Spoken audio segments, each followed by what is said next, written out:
Barakatha Yahweh, Barakatha Yahweh Shai, Kal Halayim Yahweh, Bahashem Yahweh Shai, Bahashem Rakak Kwadash.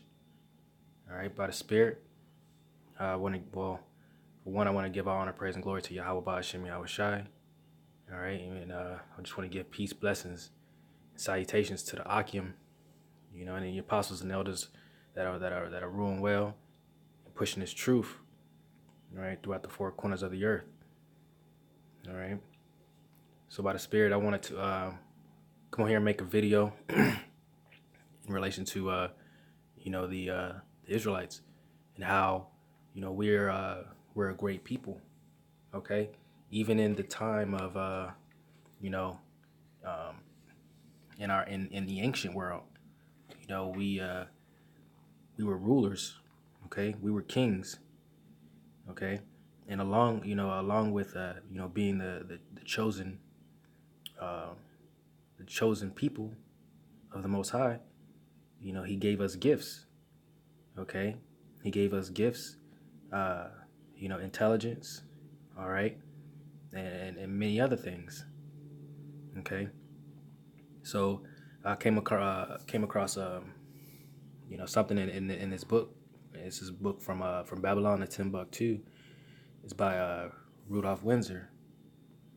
All right, and we're gonna just go to page 90. Okay, and we'll start at the second paragraph. All right, it says, by what factors can we explain the emergence of Black Hebrew hegemony, I can't pronounce that word, and leadership over the indigenous tribes? The answer is simple.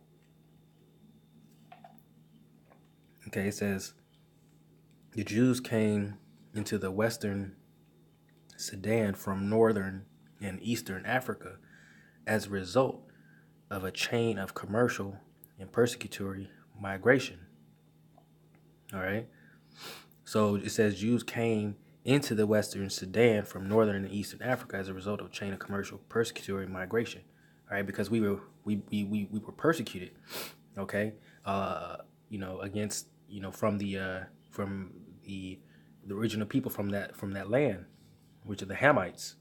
All right, so when we fled into Africa, okay, we fled south. The northern Sudan, all right, the northern portions of Africa, along with the eastern. Okay, but then it's going to go into a little bit further, how we were hated, that we were pushed, we were pushed as far west as possible. Okay, I'm just go ahead and keep reading. It says the Jews had settled among the most civilized people throughout the ages. They adopted new methods from other people and left their material, educational, and moral imprint among the people with whom they resided. Okay, so as we, when we fled into Africa, around 70 A.D., okay, over 1 million Jews fled into Africa,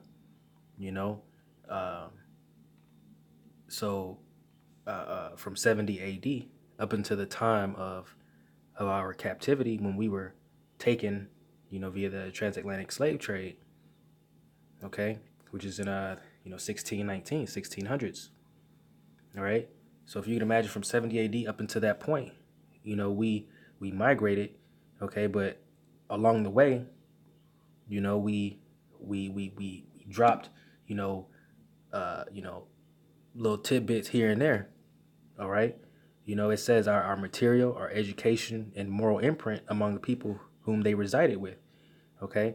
So we resided amongst the people of that land, which is the Africans today, so-called Africans today, who are the original Hamites, the original people of that land. Okay. And we pretty much shared our wealth to a certain degree. It says for many centuries the Hebrews had to employ great physical and psychological initiative. They could not afford to be complacent or apathetic.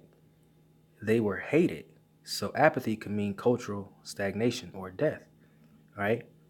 Because we were such a great nation, okay, and because we had such an advantage, okay, because of our skill level, all right, our intelligence, okay, amongst many other things. We were hated by the Hamites, okay, which consists of uh, the Cushites, all right, uh, the Canaanites, all right, which are like, this is, it just goes, it's broken up into different nations, all right, but it's like four different nations within Africa, within Ham, the nation of Ham.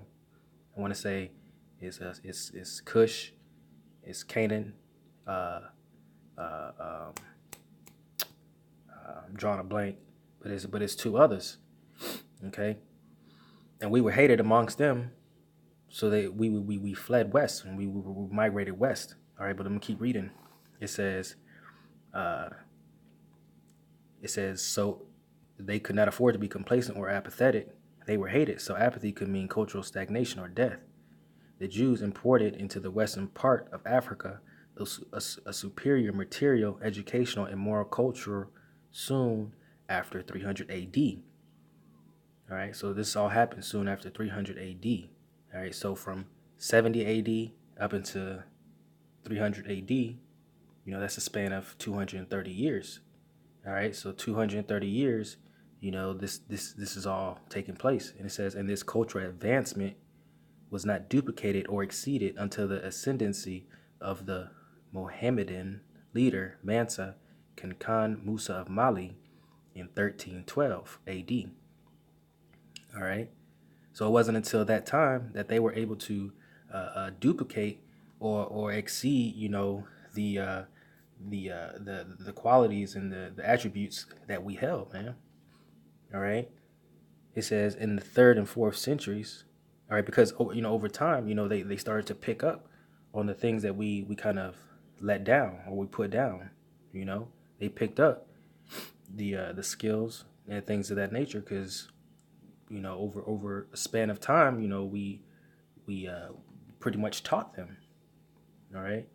It says in the third and fourth centuries AD, the Africans on the west coast did not possess the cultural superiority of the Africans on the north and east coast.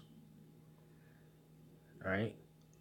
It says the black Jew, because if you think about it, the people, the Africans on the northern and eastern coasts,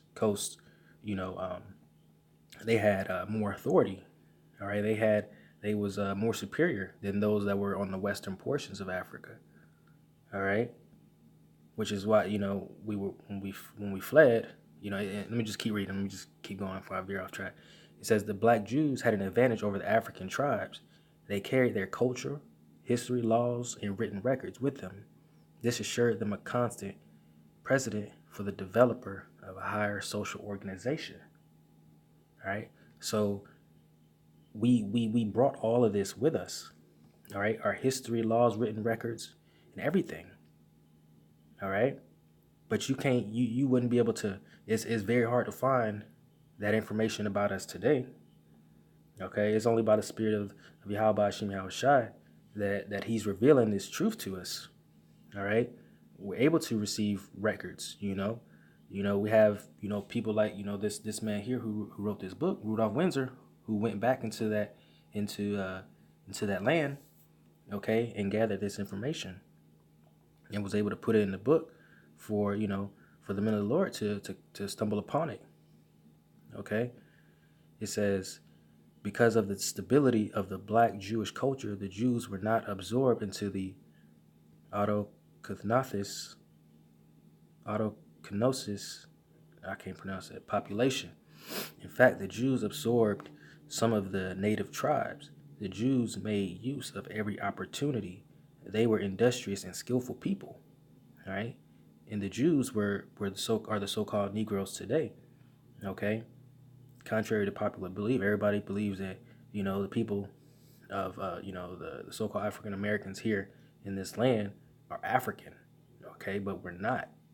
All right, we're the Jews that were hated by the Africans who sold us unto unto Esau, unto the Germans, okay, and the English, right? It was like a triangular trade going on while they were giving the Africans, you know, uh, certain material, certain things. All right. In return, they sold us. All right. It says the Jews made use of every opportunity. They were industrious, skillful people. In the Jewish Ghanaian states were found kings, princes, governors, generals, secretaries, treasurers, revenue agents, judges, architects, engineers, doctors, historians, language interpreters, mathematicians, jewelers, sculptors, masons, carpenters, painters of art, goldsmith, leather workers, potters, armorers, saddlers, blacksmith, agriculturists, etc. Okay, we were a great people. All right, and we were, we when we fled into Africa, we brought all of these things with us. Okay, the Most High, he chose a certain group of people. All right, and that certain group of people are the Israelites. Okay, this is Deuteronomy 7:6. It says, "For thou art an holy people unto the Lord thy power.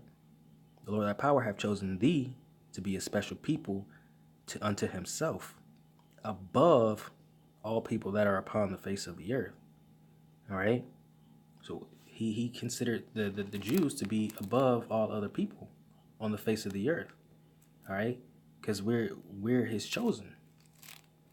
All right. And this is just to go into how we're not the Africans. Okay. The Most High put a difference between us. And how was he able to put a difference between us? This is just, I just read it. Okay. When we fled from Jerusalem into Africa, we brought all our civilized things with us. Okay. All our education, all right, all our history, the laws, everything. All right. It says, this is Exodus 11:7. It says, "But against any of the children of Israel shall not a dog move his tongue against man or beast, that ye may know how that the Lord doth put a difference between the Egyptians and Israel." All right. So the Most High put a difference between the Egyptian and Israel. All right. He put a difference between the nation of Israel and the nation of Israel and the so-called Africans today, man. Okay. But our people are so blinded in knowing or in thinking that just because we migrated to the land of Africa and was captured from the land of Africa, that we're Africans.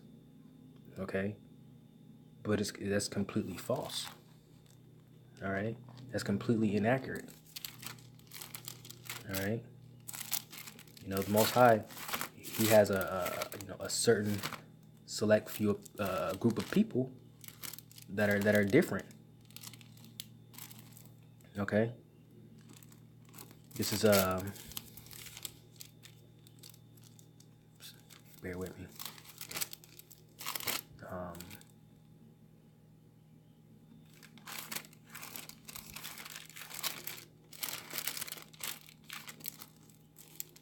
All right, this is